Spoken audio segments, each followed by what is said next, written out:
Hello，大家好。新嘅一年咧，大家應該都會好關注今年嘅財運狀況嘅。咁所以今次我就做咗一個大眾占卜，個題目就係2026年上半年嘅財運，又或者你嘅揾錢狀況會係點嘅。咁今次我用咗易經占卜，我會根據翻個卦象去解說個結果啦。咁所以不論個結果係好定壞咧，我都會照直講嘅。咁因為我認為一個命理師應該係要幫人去揾出一啲問題所在，再提供一啲建議咧，先至有佢嘅價值喺度嘅。咁所以咧，如果淨係想聽好説話嘅朋友咧，咁就要慎入啦。咁好啦，講翻啦，台面上面有三個選項，咁都係我一啲愛嚟擺喺屋企做裝飾嘅水晶碎石嚟嘅。咁第一個選項就係一個紫水晶嘅一啲原石嚟嘅。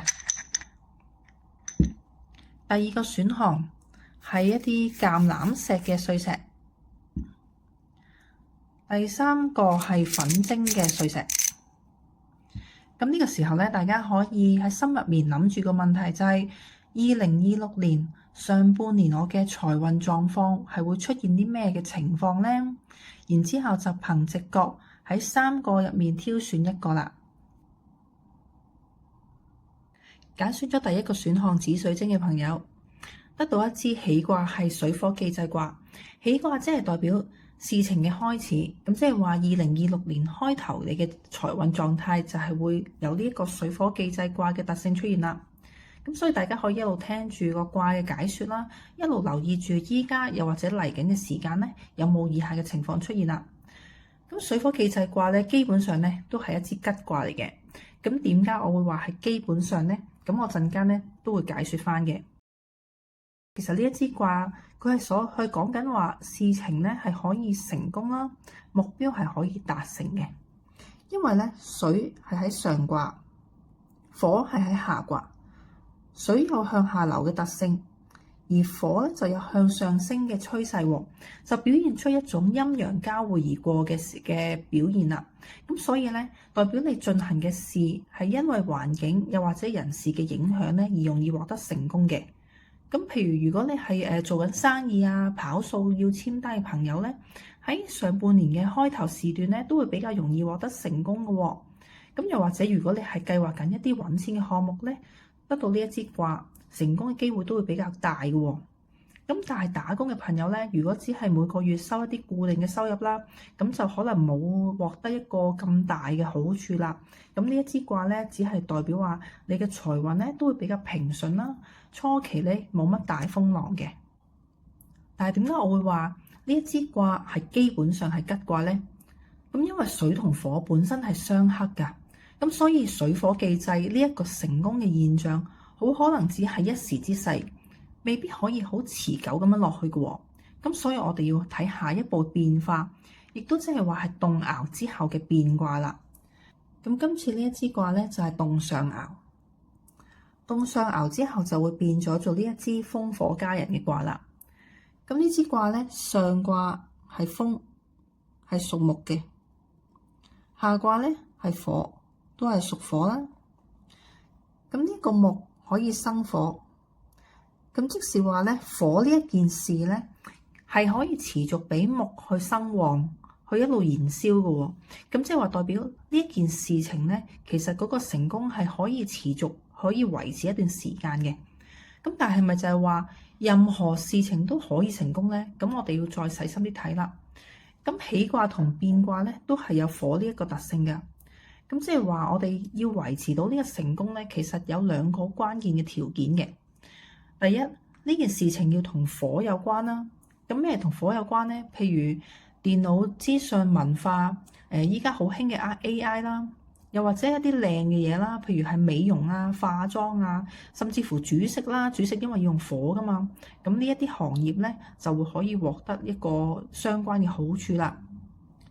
第二點咧，風火家人其實係講緊咧，成班人好同心協力，好互相幫忙，好互相支持咁樣去做一件事啊。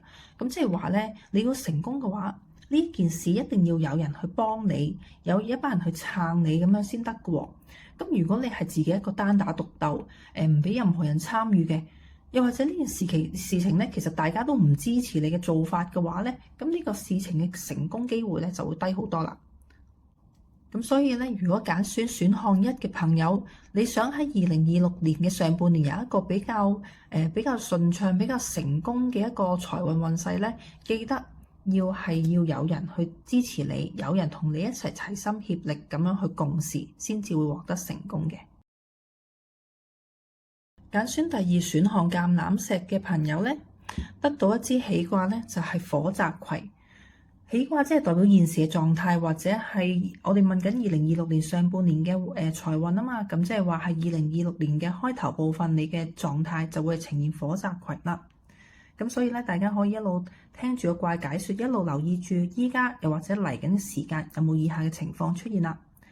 咁得到火澤葵呢一支卦咧，咁就要審視一下有關自己嘅財運狀況，又或者計劃有冇以下嘅情況啦。第一，代表你2026年咧，可能會有一啲賺錢方面，又或者生意方面，甚至乎或者係自己理財上咧，會遇到一啲事與願違嘅情況出現嘅。咁可能係本身有一啲計劃諗到好好，計劃得好周詳，咁但係個效果就未如理想。咁但係雖然話未如理想啫，亦都唔會話係你虧損好多啊，有好大嘅損失嘅，只不過係話咧，你預期中嘅目標係未達到咁解。另一個情況就係，可能你喺財政嘅規劃或者諗法嗰度，會同人出現一個意見分歧嘅情況。譬如如果你係同人合作生意嘅，咁同 partner 嘅意見可能有分歧嘅喎。咁又或者如果你係打工嘅朋友仔咧，佢哋自己嗰個建議啊，係得唔到同事或者老闆嘅接納，又或者係自己使錢嘅情況啦，身邊嘅人啊、屋企人啊都唔認同之類。咁總之就係一個同人意見唔一致、出現分歧嘅狀態。咁但係又未至於話咧，會大家有好大嘅衝突啊、拗撬咁樣，又未至於嘅，只不過係意見分歧啫。咁所以咧，呢一支卦嘅重點就係事與願違同埋意見分歧。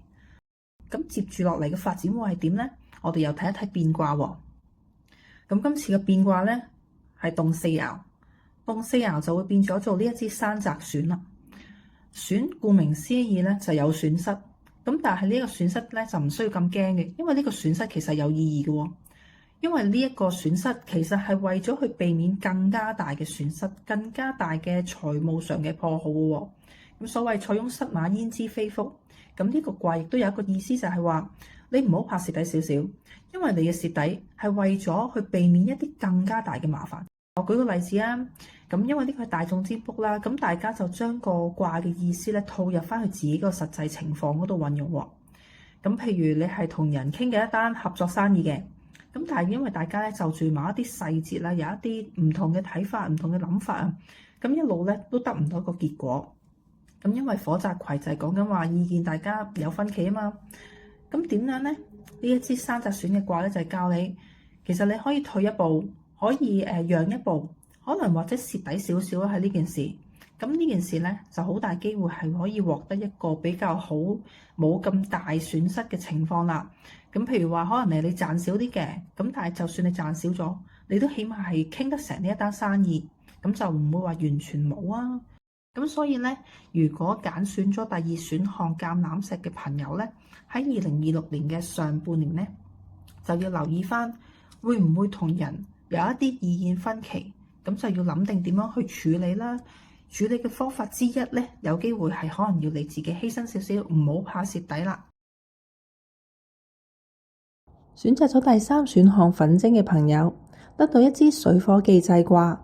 咁同選項一嘅朋友嘅喜卦係一樣嘅，喜卦咧係講緊開始嘅狀態，咁所以第三同第一選項嘅朋友一開始喺2026年嘅狀態會差唔多，咁但係因為及後嘅變卦唔同啦，咁所以後期嘅發展都會唔一樣嘅喎。咁喺呢度再次解釋翻水火既濟卦，呢一支卦咧基本上係一支吉卦嚟嘅。咁點解我會話基本上呢？陣間會同大家講翻。咁呢支卦說明咗事情係可以順利成功，目標可以達成。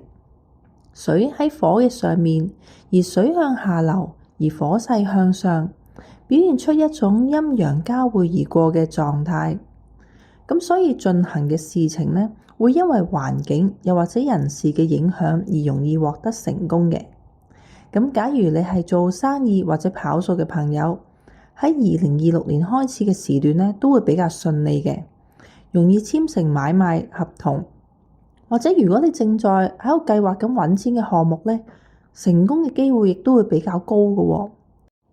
咁但係打工嘅朋友咧，如果係靠每個月一啲固定收入嘅話，得到呢支卦咧，未必會獲得特別明顯嘅好處。咁佢就係代表你今年嘅開始時段咧，個財運會比較平順，冇乜大風浪嘅。咁除非你另有揾錢嘅計劃啦，咁就會獲得比較明顯嘅得着啦。咁點解一開始我會話呢一支卦基本上係吉卦呢？因為水火本身係相克嘅，咁所以呢一個成功嘅現象，好可能只係一時之勢，能唔能夠持續下去，進一步發展係點樣呢？我哋就要睇翻個變卦啦。今次係動四爻，動四爻之後嘅變卦係呢支澤火革卦。選擇粉晶嘅朋友得到呢一個結果係比較特別嘅，因為澤火革呢一支卦係講緊變革、改革、改變嘅一支卦嚟嘅，代表你想問及嘅事情呢，喺水火既濟獲得呢一個成功之後呢，其實會出現一啲變化嘅。咁如果事情冇變，其實自己都會作出一啲改變嘅。咁例如係改變以往嘅行事方式啦、計劃啦，又或者人事上嘅改變啦。咁得到呢一支卦，好多時候都係去到一個非變不可嘅情況嘅。咁得到呢一支卦咧，其實就衍生咗兩個問題。第一，點解上面講到我會成功，但係我又會變嘅咧？咁第一個可能性，因為頭先都提及過，水火既濟嘅成功咧，可能只係一時之間。咁可能係成功完一段短時間之後咧，就開始衰落啦。